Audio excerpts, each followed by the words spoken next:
Welcome to our Maha Periyava களஞ்சியம் channel.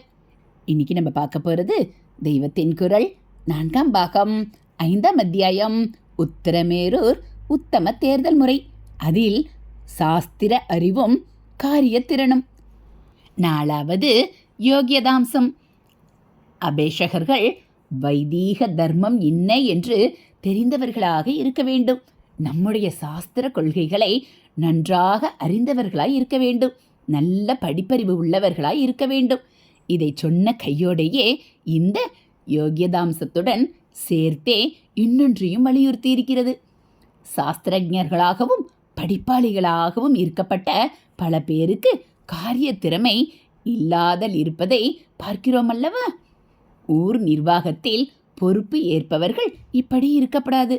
அவர்கள் வித்வான்களாக இருப்பது மட்டுமில்லாமல் செயல்திறமையுள்ளவர்களாயும் இருக்க வேண்டும் என்று விதி செய்திருக்கிறது. வேதத்திலும் சாஸ்திரத்திலும் காரியத்திலும் நிபுணர் எண்ணப்பட்டிருப்பவர் என்று சாசன வாசகம் கூறுகிறது. ஹரஹர சங்கர, ஜெய ஜெய சங்கர. அடுத்து ஜீவசாரமான தகுதி, அர்த்த சுத்தமும் ஆத்ம சுத்தமும். 5. இவர்கள் சொத்து உள்ளவர்களாய் இருக்க வேண்டும் என்பதை முதல் 2 விதிகளாலும் தெரிந்து கொண்டோம்.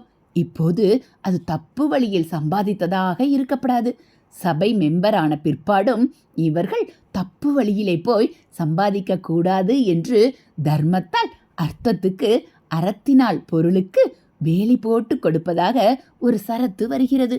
சொத்து விஷயம் மட்டுமில்லை, எல்லா விஷயத்திலுமே சிறந்த ஒழுக்கமுள்ளவர்களாகவும் ஆத்ம சம்பத்தை விருத்தி செய்து கொண்டவர்களாயும் அபேஷகர் இருக்க வேண்டும்.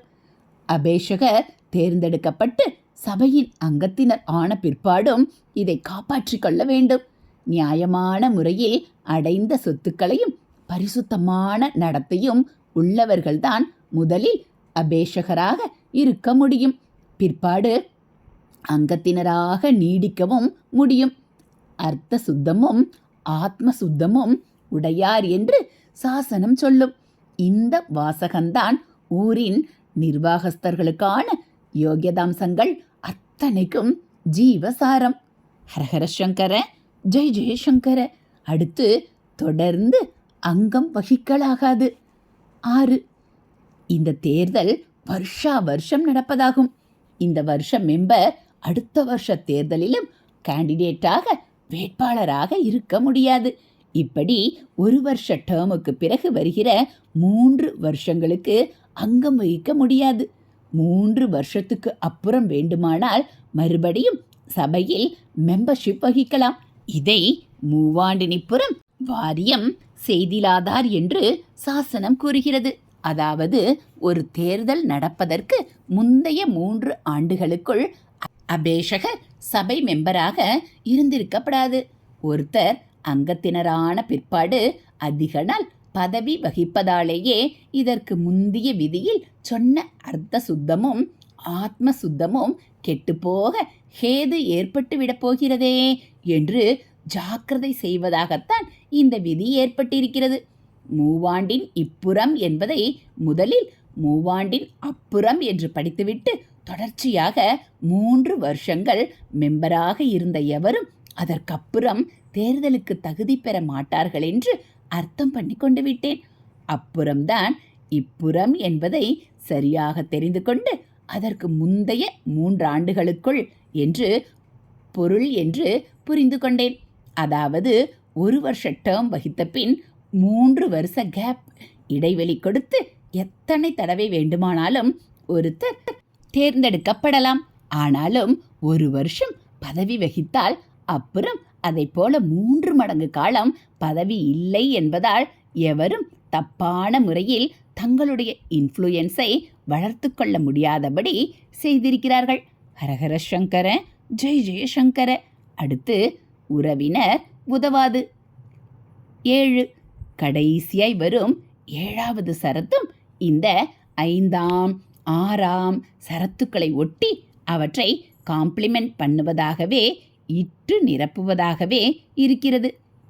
அது என்ன சொல்கிறதென்றால், புதிதாக அங்கத்தினர் ஆகிறவர்கள் ஏற்கனவே அங்கத்தினர்களாக இருந்தவர்களின் நெருங்கிய பந்துக்களாக இருக்கப்படாது என்கிறது.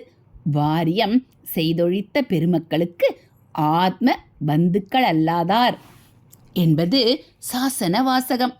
ஹரஹர சங்கர ஜெய ஜெயசங்கர, ஹரஹர சங்கர ஜெய ஜெயசங்கர. மகா பெரியவாச்சரணம். இதுபோல் தெய்வத்தின் குரல் பகுதிகளை நீங்கள் தினந்தோறும் கேட்கணும் அப்படின்னா மறக்காமல் நம்ம சேனலை சப்ஸ்கிரைப் பண்ணுங்கள். கூடவே பெல்லைக்கானை கிளிக் பண்ணி ஆளுங்கிற பட்டனையும் அழுத்திடுங்க. நம்ம சேனலில் பிளேலிஸ்ட்டில் போய் பார்த்தீங்க அப்படின்னா தெய்வத்தின் குரல் முதல் பாகம், 2ஆம் பாகம், 3ஆம் பாகம் முழுவதும் படித்தாச்சு.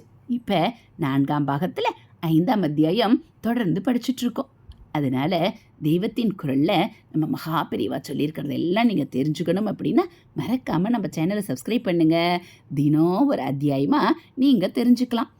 அது மட்டும் இல்லாமல் மகா பெரியவா மகிமை, ஆன்மீக கதைகள், ஸ்லோகங்கள் எல்லாம் நம்ம சேனலில் இருக்குது.